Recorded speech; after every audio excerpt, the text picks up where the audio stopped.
right, we got more spoilers for 1146, and surprisingly, we're getting like more lore and hype for the final battle of One Piece, like the final war of the series. It is being talked about in this chapter, but before we get into the new spoilers, let me just quickly go over the spoilers that we went over yesterday. So, we get fights in this chapter: Gunko versus the Colin Pirates, Killingham versus the Teachers, Summers versus Saul. Gunko uses her ability to attack. She's incredibly strong. Usopp lands an explosive hit on her using his weapon, but she recovers and regenerates her arms and body completely. Gunko then kidnaps Colin. Luffy is still eating. Killingham defeats the Teachers. Summers defeats Saul. No break next week. So now coming into the new spoilers, we find out that Nami says Gunko must be one of the human intruders, but Gunko says that she is a god. Then Nami attacks Gunko, but she uses an attack called Arrow Edge to redirect Nami's attack back at her. Gunko does the same with Jinbei and Brook's attacks. Wow, so Gunko can just reverse your attacks back at you with her arrow fruit ability. I guess because she can like direct things with the direction of the arrow, as we saw her leading the kids to the ships and whatnot. Also, kind of what she was doing with Loki and how she was like hanging that wolf and it sending it upwards. So now she can like apparently do the full counter from 7 Deadly Sins. I mean, I don't know if it's that busted. It might just be a certain type of attack that she can just redirect back at you. Like, I don't think she can redirect like a Badrang gun from Luffy Gear 5 or something. That would just be nonsense. But anyway, she's reflecting Jinbei. I mean, it's understandable that she was doing it to Nami and Brook, but Jinbei, I thought, you know, I just thought he would do more. I mean, granted, it's probably just one exchange, but man, I hope Jinbei is not getting power cliffed here. And as for her saying that she's a god, I mean, this is understandable. She's a holy knight or a god knight, whatever you want to call it, but she's not designated as a saint, as we've pointed out before, meaning that she might not be a celestial dragon. And then there's other theories about Imu controlling her and whatnot. Take from this what you will, I guess. Gunko gives a speech saying that the world is supposed to suddenly end without anyone knowing, but some humans like Clover, Olivia, or Vegapunk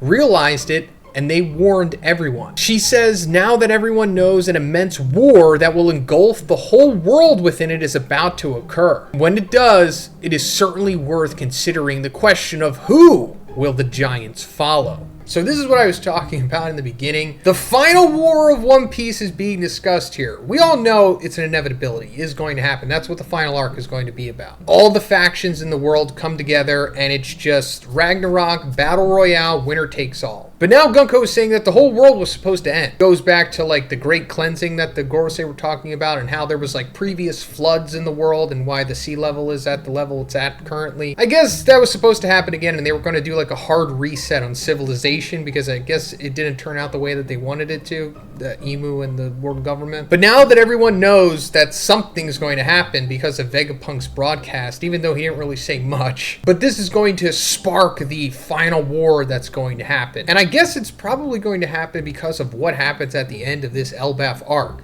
You know, because of Ragnarok and the Norse mythology and all that stuff. But as for who the giants will follow, I mean, I guess the good guys, like Luffy and them, although maybe this is hinting at maybe this time around they might follow the world government because, I don't know, they get tricked or something. But first, let's talk about the sponsor of this video, Mech Japan. Mech Japan is an online store that sells products from major Japanese franchises like One Piece, Jujutsu Kaisen, Dragon Ball, Yu-Gi-Oh!, Pokemon, and many more because they have over 30,000 high quality products straight from Japan. You're going to be able to find rare or even very rare Japanese products exclusively on MechJapan.com. And the best part is that they have great prices, offer worldwide shipping, and have an awesome customer service team that's very responsive and available to assist you in English. I recently just picked up Obelisk the Tormentor and the Winged Dragon of Ra. I've been dying to get these, and Mech Japan had them and for cheap. So now I finally completed my Egyptian god collection. In fact, so much of my collection is from Mech Japan. I've gotten so many great things from them, and you can too. So guys, you can get some awesome anime or Japanese products for yourself by checking the link in the description, and make sure you use my code Zhoniin10 because you'll get $10 off any order over $100, and that's once per user.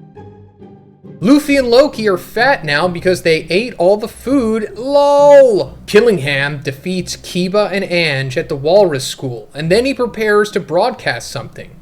That's interesting. I thought Ange would have been the traitor, but maybe she's not, or this is just like a ruse to keep her cover going. I'm also curious to see how Killingham fights here.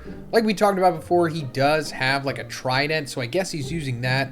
I also want to see more abilities of the Kirin, unless it just exclusively can like put you to sleep and make your dreams tangible. There's got to be something else it could do. It's a mythical zone after all. It probably has like 13 different abilities. The chapter ends with an amazing double page where we can see that Saul is gravely injured after fighting against Summers. But before he falls unconscious, Saul whispers to Robin and Chopper to hide in his hair so that they can save the kids later.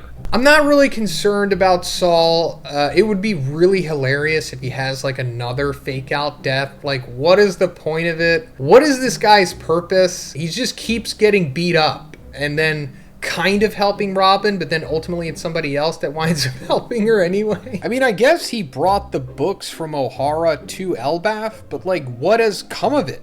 Nothing. I mean, I know he's a D, but he's like a waste of a D. I'm sorry to all the Saul fans out there. And as for Summers defeating Saul, I also want to see how he fights as well. Like, does he just do Rose Whip, or does he do something else? Summers says, a school and library? You giants are warriors, and also the ones that shall join us as our mercenaries. Darn you, Harold, messing up this bad. Now that's really interesting because, you know, we've been talking about for a while that Harold might have been in cahoots with the world government, suppressing the giant culture and turning them into these scholars as a way to make them docile. But what Summers is saying here makes it seem like Harold was doing that of his own volition, like not working with the world government. Or maybe Summers just isn't privy to this. Maybe this is something that Shamrock and Harold conspired to do.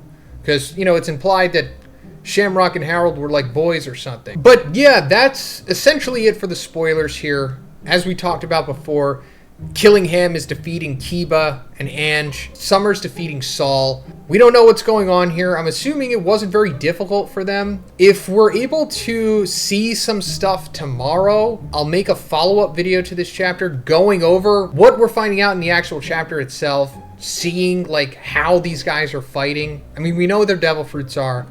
We just don't know what exactly they do with them other than the obvious stuff, I guess. But yeah, let me know what you guys think about this in the comments. And if you liked it, please give it a like and please subscribe if you haven't already. Have a great day and I'll see you in the next one.